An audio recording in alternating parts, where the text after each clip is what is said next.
உச்சநீதிமன்ற நீதிபதிகள் எண்ணிக்கை திருத்த மசோதா நேற்று நிறைவேற்றப்பட்டது.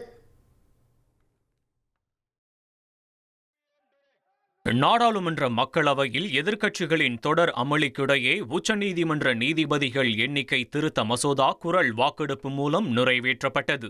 இதன் மூலம் தலைமை நீதிபதி உட்பட உச்சநீதிமன்ற நீதிபதிகளின் மொத்த எண்ணிக்கை 34 38 உயர்கிறது. நீதிமன்றத்தில் தேங்கியுள்ள ஆயிரக்கணக்கான வழக்குகள் விரைவாக விசாரித்து முடிக்கப்பட வேண்டும் என்பதே இம்மசோதாவின் முக்கிய நோக்கமாகும். புதிய வழக்குகள் தாக்கல் செய்வதற்கும் தீர்வு காண்பதற்கும் இடையே பெரிய இடைவெளி நிலவுவதால் பணியாளர் எண்ணிக்கையை அதிகரிப்பதே தேங்கியுள்ள வழக்குகளை விரைந்து முடிப்பதற்கு சிறந்த வழி என்று மத்திய சட்டத்துறை அமைச்சர் அர்ஜுன் ராம் மெக்வால் தெரிவித்தார். முன்னதாக நீதிபதிகள் எண்ணிக்கையை உயர்த்த கடந்த மே மாதம் மத்திய அரசு அவசர சட்டம் பிறப்பித்திருந்த நிலையில் அதற்கு நாடாளுமன்ற ஒப்புதல் பெற தற்போது இந்த மசோதா நிறைவேற்றப்பட்டுள்ளது.